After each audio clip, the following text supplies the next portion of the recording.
অভিযোগ আনছিলেন। আমি আপনি এমন জায়গাতে আমার নিয়ে আইলেন, এই ছেলে আমার 3 জেনারেশনের ছোট ছেলে মানুষ, তার সাথে আমি মুক্তিযুদ্ধ আদর্শ বাম ডান কিছুই থাকবে না, সব মিলেমিশে করতে হবে।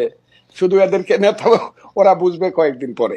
ওই যে এরা যেমন 6 মাস পরে বুঝছে যে একটা মুক্তিযুদ্ধ ছিল, তাদের নেতা মাহফুজ আলম বলছে 6 মাস লাগবে না, এরা 1 মাস পরেই বুঝবে আরো কি কয় এরা।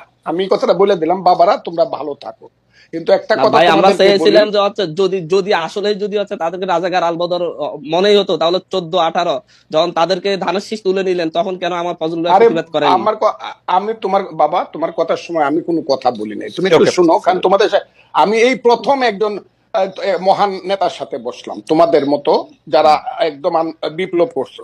এর আগে কোনো মহান নেতার সাথে আমি বসিনি। আমি আগে জানলে মহিউদ্দিন সাহেব আমি অন্য কিছু বলতাম। শুনো তুমি কথাটা, ফাউন্ডেশন কি বুঝায়? একটা বিল্ডিং এর ফাউন্ডেশন, বাংলাদেশের ফাউন্ডেশন কি?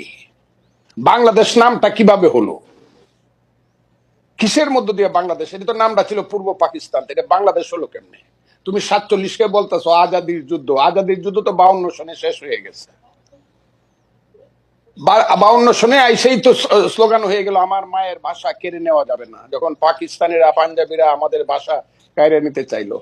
মাত্র 5 বছরের মাথায় তো সব শেষ হয়ে গেল। এরপরে 52 থেকে যে তোমার সাথে কি বলবো, 69, 71, তোমার বাবার জন্ম কত সনে আমি জানি না, আরো পরে হবে, আমার চেয়ে ছোট হবে তোমার বাবা। তুমি একটা কথা মনে রাখবার চেষ্টা করো, ইতিহাস বাদ দিয়ে বাংলাদেশের এই যে 62, 64, 66, 69, 71 বাদ দেয়া, শুধু তোমরা এসে একটা আন্দোলনে জয়লাভ করে ফেলছো এবং আন্দোলনের মাথায় তোমরা দাঁড়াইছো। এই ফসলটা কিন্তু বপন করছে জমির মধ্যে বিএনপি সহ বিরোধী দল। বীজ ফলাইছে বিরোধী দল, চারা লাগাইছে বিরোধী দল, আলিবাজ দিছে বিরোধী দল, ধান হলুদ করছে পানি দিছে বিরোধী দল। তোমরা এসে 1 মাসে কাইটা দিছো। 1 মাসে কাইটা দিয়ে তোমরা মনে একটা ছোট প্রশ্ন করতে চাই। আপনি যাদেরকে বলতেছেন ওরা এসে কাইটা দিছে, ওরা না আসলে আপনারা কি কাটতে পারতেন?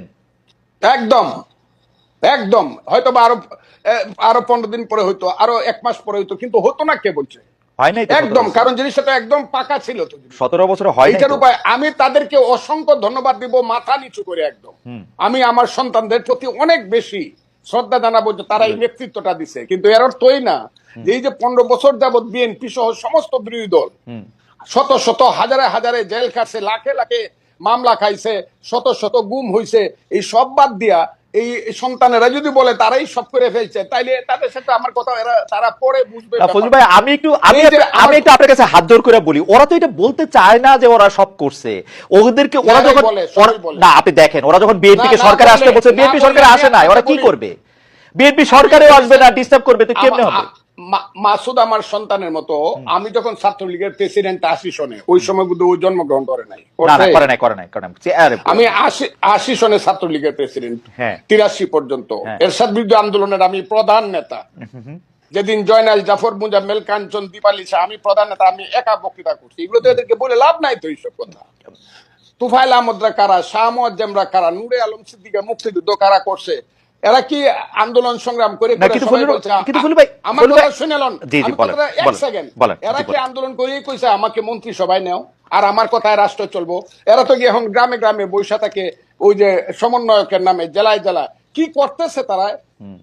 এখন দল করবে, আমি তাদেরকে অভিনন্দন জানাই রাখলাম। বাবারা একটা দল করো, তোমাদের দল অনেক বড় হোক, সব মানুষ তোমাদেরকে ভোট দেখ, তোমরা মানুষের কাছে যাও, গিয়া তোমরা দেশ চালাও। কিন্তু আমাদেরকে নিয়ে, আমাদের মুক্তিযুদ্ধ নিয়ে কটাক্ষ করিয়া যা ইচ্ছা তা বলবা যে আমরা মাপ চাইতে হবে, এখন মুসলমানরা আল্লাহর কাছে মাপ চাইতে হবে, মুক্তিযুদ্ধের এই কথাটাও আমাদেরকে সহ্য করতে হবে। এবং এই কথার পিছনে জামাত ইসলাম নাই, এটা আমাকে ধরতে হবে। রে কে বলছে? জামাত ইসলাম সবকিছুর পিছনে আছে, যেখানে তোমরা বলো শিবির আছে সমস্ত কিছুর পিছনে। তবে একটা কথা তোমাদেরকে বলি, এই দিন কিন্তু দিন না, this is not the last. এই মুভমেন্ট এই লাস্ট মুভমেন্ট না, কিন্তু এই গেমটা কিন্তু ফাইনাল গেম।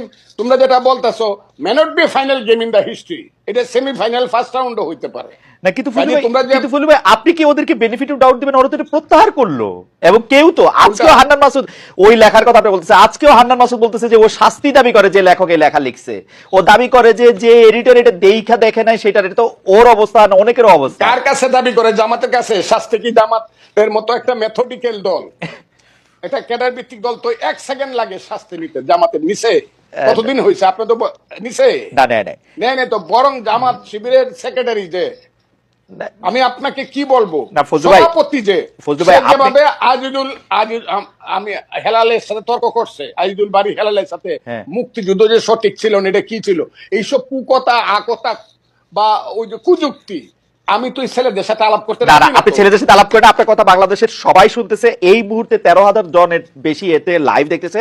আপনি আমাকে একটা কথা বলেন, আপনি বাংলাদেশের একজন, মানে আমি কি বলবো, সবচেয়ে সাহসী মুক্তিযোদ্ধাদের একজন, মুক্তিযোদ্ধার একজন কমান্ডার, আমাদের যে 54 বছর পরে আইসা মুক্তিযুদ্ধের গুরুত্ব ওদেরকে বুঝাইতে হইতেছে, আপনি যাদেরকে 2 প্রজন্মের পরে, 3 প্রজন্মের পরে, আমারও 2 প্রজন্মের পরের যাদেরকে এটা বুঝাইতে হইতেছে, এর জন্য কি আমরা দায়ী না? আমরা মুক্তিযুদ্ধটাকে কোন জায়গায় নিয়ে গেছিলাম? আমরা সব জায়গায় 100% দায়ী। 54 বছরের মুক্তিযুদ্ধকে সবাই আপনি আমার ওই বক্তব্য শুনবেন, আমি আমার সন্তানকে বলবো, ওই যে আমি বলছি যে প্রথম দিন থেকে মুক্তিযুদ্ধের ট্রেনটা ভুল লাইনে উঠছিল, শুনছেন আপনি আমার এই বক্তব্যটা? নাম কইরা মানে শোষণ, জনতোষণ, মুক্তিযুদ্ধের নাম করে লাভ হয়েছে। ওই যে ছেলে এখন কথা বলতেছে, হ্যাঁ, ইউনিভার্সিটিতে পড়ে বা অনেক সুন্দর সুন্দর কথা বলে, এরা কথা বলে মুক্তিযুদ্ধ না হইলে ভুল ত্রুটি যত কিছু 54 বছর বলেন, বাঙালির সন্তান কিন্তু জেনারেল ওয়াকারুজ্জামান হইতো না, বাঙালির সন্তান কিন্তু সিনিয়র সচিব হইতো না, বাঙালির এই দেশে আদমজি, ইস্পাহানি, দাউদ, বাওয়ানির সাইকেলের গাড়ি দেখতাম, তার নাতিদের গাড়ি। আমাদের সেই ছেলে যে এখন ওদের যে নেতা হাসনাত আব্দুল্লাহ, আমি তাকে ধন্যবাদ দিব, সে বলছে আমি 4 কোটি টাকা দামের গাড়ি দৌড়াই। 4 কোটি টাকার গাড়ি বাঙালি ছেলেদের থাকতো না, আদমজির নাতি রোলস রয়েস গাড়ি আমাদের দেখতে হতো।